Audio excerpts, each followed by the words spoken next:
नमस्कार श्रोताओं, आप सुन रहे हैं उत्तराखंड ओपन यूनिवर्सिटी का कम्युनिटी रेडियो हेलो हल्द्वानी और मैं हूं doctor Isha Arya, assistant professor library and information science.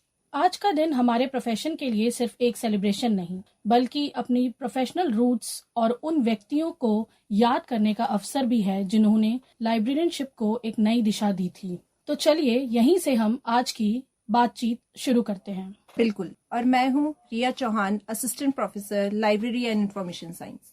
आज 12 अगस्त यानी नेशनल लाइब्रेरियंस डे के अवसर पर हम एक ऐसे महान व्यक्तित्व की बात करने जा रहे हैं जिनका नाम भारतीय लाइब्रेरियनशिप के इतिहास में हमेशा सम्मान के साथ लिया जाता है। नमस्कार श्रोताओ, मैं डॉक्टर राकेश पंत। और जब हम नेशनल लाइब्रेरियंस डे की बात करते हैं तो नेचुरली हमारा ध्यान पद्मश्री डॉक्टर एस.आर. रंगनाथन जी की ओर को जाता है, क्योंकि आज ही के दिन 1892 में उनका जन्म हुआ था और आज हम उनका 134वीं जयंती के उपलक्ष्य में लाइब्रेरियंस डे को मनाएंगे। नमस्कार, मैं हूं मनोज पांडे। तो आज की हमारी बातचीत केवल डॉक्टर एस.आर. रंगनाथन की पूरी बायोग्राफी दोहराने के बजाय उनके आइडियाज, कंट्रीब्यूशंस और उन विजन पर केंद्रित होगा जिसने इंडियन लाइब्रेरियनशिप को गहराई से प्रभावित किया। तो रिया, रंगनाथन की जर्नी में अगर थोड़ा पीछे जाकर देखें तो उनकी शुरुआत भी काफी इंटरेस्टिंग थी। वो स्टार्टिंग में मैथमेटिशियन के स्टूडेंट रहे।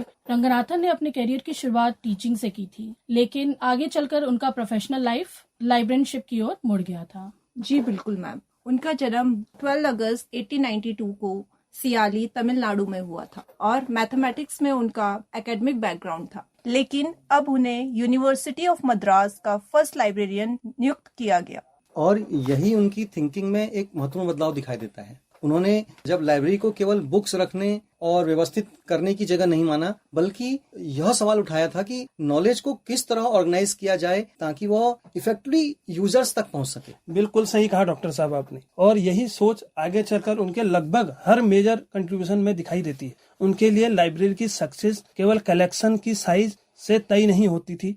असली सवाल था कि उस कलेक्शन का उपयोग कितना मीनिंगफुल और एक्सेसिबल था। जब हम रंगनाथन के प्रोफेशनल कंट्रीब्यूशन की बात करते हैं तो सबसे पहले हमें एक कोलन क्लासिफिकेशन का नाम सामने आता है।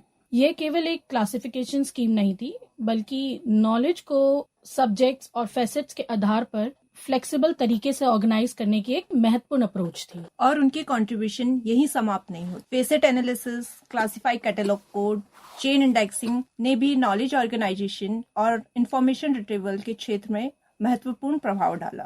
लेकिन मुझे लगता है कि इन सभी कंट्रीब्यूशंस को अलग अलग देखने के बजाय हम उनके पीछे के कॉमन फिलॉसफी को समझेंगे तो हमें ज्यादा इम्पोर्टेंट है ये मैटर। और रंगनाथन जी लगातार इस बात पर जोर देते रहे हैं कि लाइब्रेरी ऑर्गेनाइजेशन का अंतिम उद्देश्य इंफॉर्मेशन को यूजर्स के लिए अधिक एक्सेसिबल और यूजफुल बनाना है। बिल्कुल सही। यही उनकी थिंकिंग को इतना डिस्टिंक्टिव बनाता है। उन्होंने लाइब्रेरियनशिप को केवल रूटीन लाइब्रेरी ऑपरेशंस तक सीमित नहीं रखा, बल्कि उसे साइंटिफिक थिंकिंग, सिस्टमेटिक ऑर्गेनाइजेशन और प्रोफेशनल प्रैक्टिस से जोड़ा। बिल्कुल सही बात है सर। पर जब रंगनाथन की फिलॉसफी की बात हो रही है तो मुझे लगता है कि उनके जो 5 लॉज हैं लाइब्रेरी साइंस के, उनका उल्लेख होना भी स्वाभाविक है। इन लॉज ने लाइब्रेरियनशिप को बहुत क्लियर ओरिएंटेशन दिया है। जी मैम, हम इन 5 लॉज के सेंट्रल मैसेज को एक साथ देखें तो बात बहुत स्पष्ट हो जाती है। लाइब्रेरी रिसोर्सेज उपयोग के लिए है, एक्सेस को आसान बनाना जाना चाहिए और लाइब्रेरी को बदलती जरूरतों के साथ लगातार इवॉल्व करना चाहिए। और यही वजह है कि ये प्रिंसिपल्स आज भी आउटडेटेड नहीं लगते हैं। फॉर्मेट्स बदल गए, टेक्नोलॉजी बदल गई है, लेकिन लाइब्रेरी का जो फंडामेंटल पर्पस है पीपल और नॉलेज के बीच मीनिंगफुल कनेक्शन बनाना आज भी वही है। बिल्कुल डॉक्टर साहब, आपने सही कहा। इसी कॉन्टेक्स्ट में उनकी एक बहुत प्रसिद्ध स्टेटमेंट याद आता है, a library is a growing organism. जी सर, मुझे लगता है यह केवल एक स्टेटमेंट नहीं बल्कि लाइब्रेरियनशिप को देखने का एक पूरा पर्सपेक्टिव है। लाइब्रेरी एक स्टैटिक इंस्टीट्यूशन नहीं है। उसके यूजर्स, रिसोर्सेज, सर्विसेज और प्रोफेशनल प्रैक्टिसेस समय के साथ चेंज होते रहते हैं और ग्रो करते रहते हैं। रंगनाथन जी के कंट्रीब्यूशन का एक दूसरा महत्वपूर्ण पक्ष यह भी है जिस पर शायद क्लासिफिकेशन की तुलना में कम बात होती है, लाइब्रेरी एजुकेशन और प्रोफेशनल डेवलपमेंट। उन्होंने ये महसूस किया कि अगर लाइब्रेरियनशिप को एक मजबूत प्रोफेशन बनाना है तो ट्रेंड और प्रोफेशनली कॉम्पिटेंट लाइब्रेरियंस भी जरूरी है। बिल्कुल सही कहा मैडम आपने, और इसी दिशा में उनका योगदान काफी व्यापक रहा। उन्होंने लाइब्रेरी एजुकेशन को स्ट्रेंथ करने और लाइब्रेरियनशिप को एक academic as well as professional discipline के रूप में विकसित करने में एक बहुत बड़ी भूमिका निभाई है। यानी उनका योगदान केवल यह बताने तक सीमित नहीं था कि बुक्स को कैसे क्लासिफाई या कैटलॉग किया जाए, उन्होंने यह भी स्थापित करने में योगदान दिया कि लाइब्रेरियनशिप के पीछे एक सिस्टमेटिक बॉडी ऑफ नॉलेज और प्रोफेशनल फिलोसॉफी होनी चाहिए। जी बिल्कुल सही। जी जी, और शायद इसी बात से आज लाइब्रेरी इन्फॉर्मेशन साइंस की एकेडमिक आइडेंटिटी को समझते समय रंगनाथन की जो इंटेलेक्चुअल लेगेसी को अलग नहीं किया जा सकता। जी मैम, बिल्कुल सही कहा। और अब यहाँ एक इंटरेस्टिंग क्वेश्चन आता है। रंगनाथन जी का जन्म 1892 में हुआ था, तो फिर 2026 में इतने बदल चुके इंफॉर्मेशन एनवायरनमेंट के बीच उनके आइडियाज को हम अभी भी रेलेवेंट क्यों मानते हैं? मेरे विचार से इसका आंसर उनकी टेक्नोलॉजीज में नहीं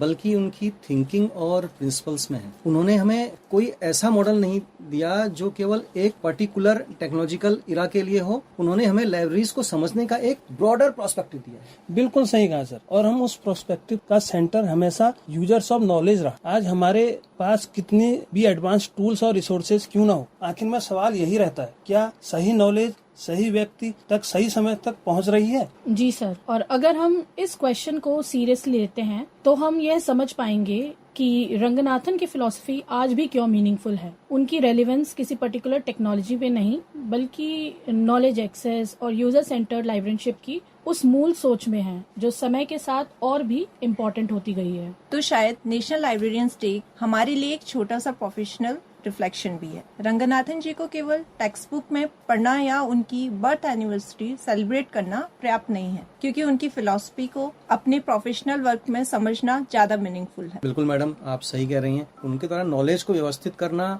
एक्सेस को आसान बनाना और यूजर्स की नीड्स को समझना, और इन प्रिंसिपल्स को हम जितना अपने प्रोफेशनल प्रैक्टिसेस में लाएंगे उतना ही उनकी लेजेंसी वास्तव में आगे बढ़ेगी। बिल्कुल सही डॉक्टर साहब, आप सही कह रहे हैं। यही शायद किसी महान प्रोफेशनल की सबसे बड़ी लेगेसी होती है कि उनके आइडियाज उनके समय के साथ खत्म ना हो बल्कि आने वाली जनरेशन को भी सोचने की दिशा देते रहे। रंगनाथन की आइडियाज की यही स्ट्रेंथ है। तो आज 12 अगस्त को डॉक्टर एस.आर. रंगनाथन जी की बर्थ एनिवर्सरी पर आइए उन्हें केवल एक महान लाइब्रेरियन के रूप में याद ना करके उन्हें उस थिंकर के रूप में याद करें जिससे हम लाइब्रेरियन को पीपल, नॉलेज और एक्सेस के पर्सपेक्टिव से देखने की दृष्टि दें। और उनकी लेगेसी को आगे बढ़ाने का सबसे अच्छा तरीका यही है कि हम लाइब्रेरियनशिप को उसी स्पिरिट के साथ आगे ले जाएं जहां नॉलेज ऑर्गेनाइज्ड भी हो और एक्सेसिबल भी हो, बिल्कुल, और मीनिंगफुल भी हो। बिल्कुल, क्योंकि लाइब्रेरीज बदलती रहेगी, रिसोर्सेज और टेक्नोलॉजीज बदलती रहेगी, लेकिन लोगों को नॉलेज से जोड़ने की आवश्यकता हमेशा बनी रहेगी। तो चलिए इसी विचार के साथ हम डॉक्टर एस.आर. रंगनाथन जी को उनकी जन्म जयंती पर विनम्र श्रद्धांजलि अर्पित करते हैं। और सभी librarians, library professional, LIS educator, researcher और स्टूडेंट को नेशनल लाइब्रेरी डे की हार्दिक शुभकामनाएं। आइए नॉलेज को केवल प्रिजर्व न करें बल्कि उसे लोगों तक पहुंचाने की अपनी जिम्मेदारी को पूरी निष्ठा से निभाएं। Happy national librarians day. धन्यवाद, नमस्कार।